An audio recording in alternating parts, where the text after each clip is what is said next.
Hey guys, and welcome back to another GCSE revision video. Now, what we're going to be doing within this lesson is going over question number 5 of language paper 2, which is the statement and the persuasive writing question that you will be expected to write a debate on. And as you can see behind us, we have two distinct approaches when it comes to the best method when answering language paper 2 question number 5. So of course I have a very specific approach that I teach to all of my students, especially my students who are part of my language paper 2 Sunday GCSE masterclasses, which take place every Sunday at 5 p.m.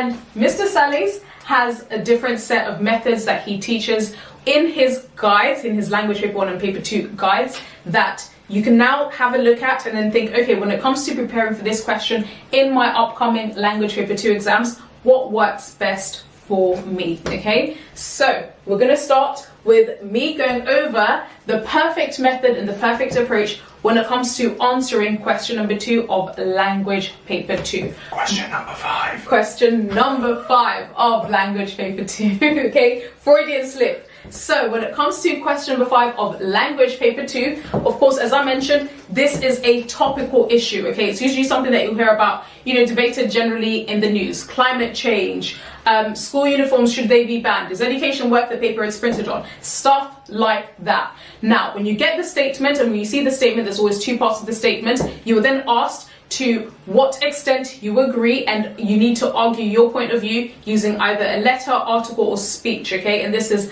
non-fiction persuasive writing. When it comes to how to approach this question, my suggestion is look at the statement and take a very black and white view on this statement. What I mean by that is this.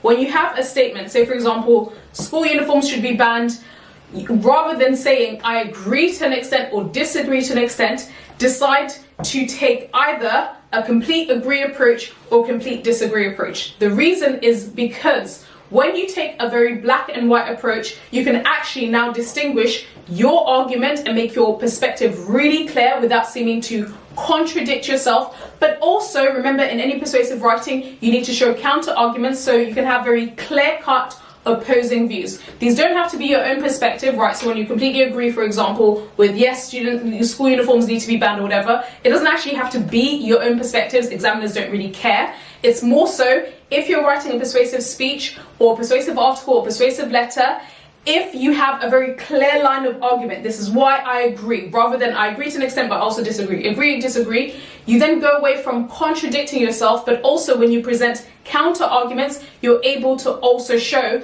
really clear alternative perspectives and why people may disagree with you. So when it comes to your step number 1 when answering this question, I would suggest once you decide I agree or disagree, then you start your first statement with the opposing view to immediately create contrast and conflict. For example, if you decide you're going to agree that school uniforms should be banned, your first statement should be, there are a number of people who believe school uniform is essential for school. Then you contrast, yet I disagree. You're immediately creating conflict. Remember, stuff like conflict, friction is what maintains our attention as readers. When you even think about news, the most popular forms of news have some kind of conflict or friction. Then step number 2, once you have made your perspective clear, you start off with the opposing view, then showing your perspective. Step number 2 is now when you are developing your argument, when you're addressing both parts of this statement, make sure as you're showing your different examples and so on to have at least one made up statistic, okay? According to Oxford University, 70% of people also believe that school uniforms should be banned.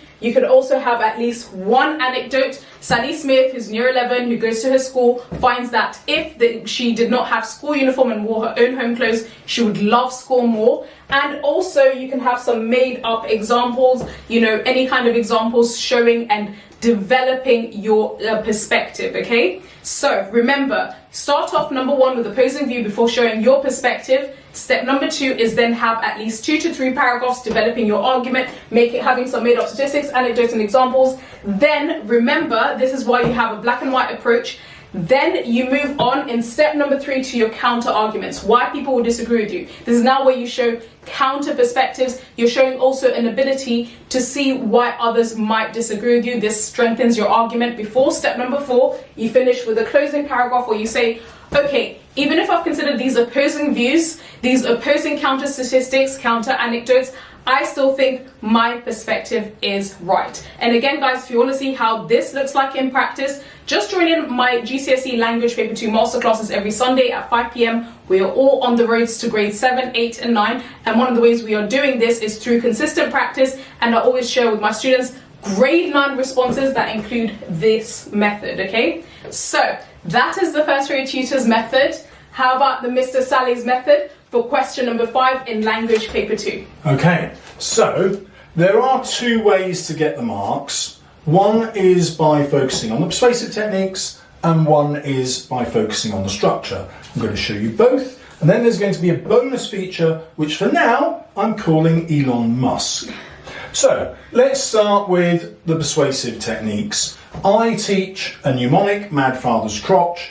I'm not going to tell you what they all are. M is for metaphor, H is for humour. They all have names. You can look them up in my guides or my other videos. But if you want top grades, there are some that are worth more than others. Anecdote, repetition, rhetorical question, and emotive language. Where am I going to put my anecdote? Top writers in real newspapers nearly always put the anecdote at the beginning. And so you want to use your anecdote to kind of ridicule the opposition.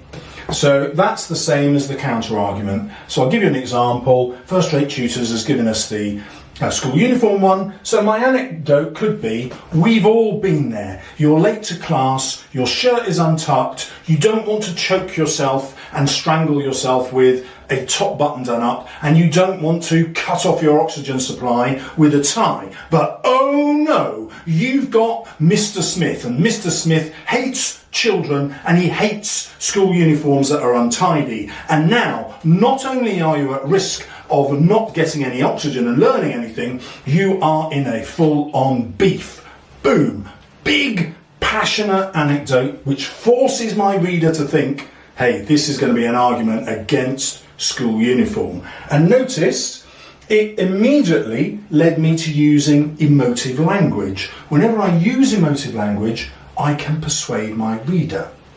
Remember that emotive language is not directed at people to make them sound stupid, because that's insulting. It's there to give you an emotional response to what's wrong with the argument. Okay, so those are the techniques I'm going to use all the time. Repetition as many times as I can. The Greeks called it rhetoric, and they had 15 different names for 15 different types of repetition. That's how important it was. So just play with it, enjoy yourself. Many students use one rhetorical question. Grade 8 and 9 answers, you normally have 5 or 6. And it's such an easy technique, like someone at grade 2 could do it. I don't know why they don't. But there you go, top tip, keep those in there. Right, that is our language features that are persuasive, that are going to get you the marks. But the easier route is probably the structure. And so I'm going to structure my argument after the anecdote by giving the advantages to my idea after 1 year, then after 10 years, and then after 30 years. And so to show you how I would do this in the exam, First Rate Tutors has secretly picked a question, and I'm going to have to try and do this live with zero preparation, which is like you will be in the exam. Go for it. What's my question? Okay, so your question is, education is pointless. Yes. Children should instead gain real life skills and learn how to build things. Okay, so tactically, I'm probably going to argue the thing that I think no one else is going to argue, so I probably would go for education is pointless, even though I don't believe that. Okay, what will life be like in 1 year if students aren't forced to go to school but they learn life skills? We will unleash creativity in our children. They will gain confidence and skills, not just for the workplace, but for their leisure time as well. Once students can read and write and do basic maths, why would we bore them with the rest of the subjects? Now, what will that lead to in 10 years' time? This will lead to well-rounded, confident individuals who have probably tried loads of different entrepreneurial businesses, found some that failed and learned from it and succeeded. They will have developed trades and crafts, so they will be self-sustaining. They might get back to the land and not rely on just spending loads of money on the latest thing, because they'll be able to make things themselves that last. Okay, there's my 10 years. This will lead to a quieter society where people aren't rushing in their cars to get to the 9 to 5, but they're working from home, they're working in communities, they're enjoying each other's company and learning from each other. Real life lessons. What will it be like in 30 years' time? Well, maybe instead of being in big massive cities, we're filming in London at the minute, maybe each city will be divided into much smaller areas where nothing that you need is more than a 10-minute walk away, because people are doing real things with each other, real crafts and so on. Now, students are not going to think 10 years ahead, and they definitely won't think 30 years ahead. When you do that, your answer becomes much more convincing. That is at grade 8 and 9. And you didn't have to get there with loads of fancy language features. You got there just by thinking ahead in these blocks. So if you structure your answer that way, at the end of 30 years, you're changing the world, aren't you? You're changing society, and that's going to be your conclusion, and it's your most powerful bit of evidence for accepting your idea. Now we get to cultural capital. Cultural capital is the stuff that educated readers, like your examiner, will know about, that you can use to be persuasive. So anything from the Bible, any famous sporting figure like Muhammad Ali, any famous figure in history like Winston Churchill or Alexander the Great, whatever. But I'm going to pick Elon Musk, because so much is entertaining about Elon Musk and I want to enjoy this task. So, First Rate Tutor's got some random facts about Elon Musk, and I'm going to have to apply them to that question about education. Okay. Yeah? Give me a random fact. So he was 12 years old when he made his first video game, and then he sold it to a company. That's just too easy, isn't it? Right? So if he had wasted his time in school, he wouldn't have been able to become the mega super entrepreneur that he is, the most successful capitalist of all time, the richest man in the world. No, that all started because he was working in more meaningful stuff when he was 12. Imagine if he'd been forced to do the 9 to 4 curriculum that you guys do and then all that homework on top of it. No, this would have ruined his chances and ruined our world. There you go. Number 2. So he founded PayPal with his brother and also SpaceX.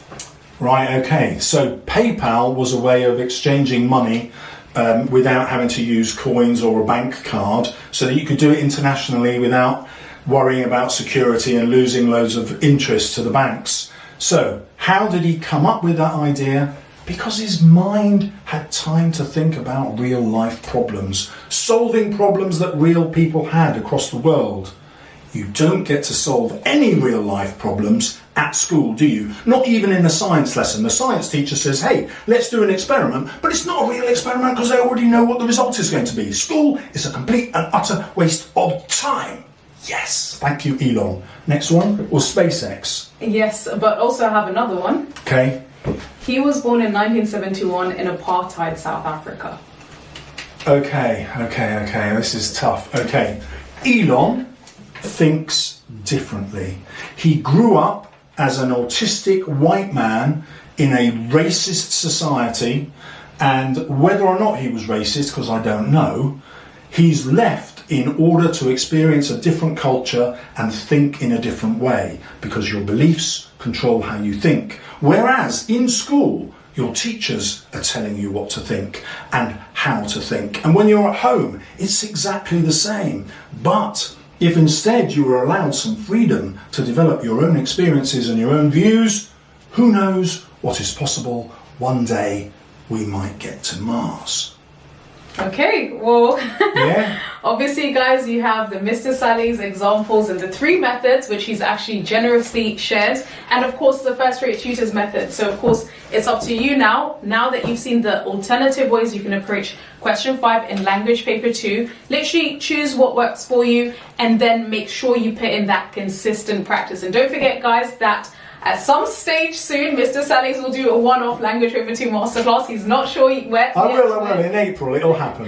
Some point in April, but of course, guys, if you're looking for something more consistent and regular, you can always just join in my Sunday language paper 1 and paper 2 GCSE masterclasses. Everyone who's part of that class is on the road to getting 7s, 8s and 9s in the final GCSE exams. If you want to see how grade 9 model answers look like, just tune in at 5 p.m. every single Sunday. So thanks so much for listening.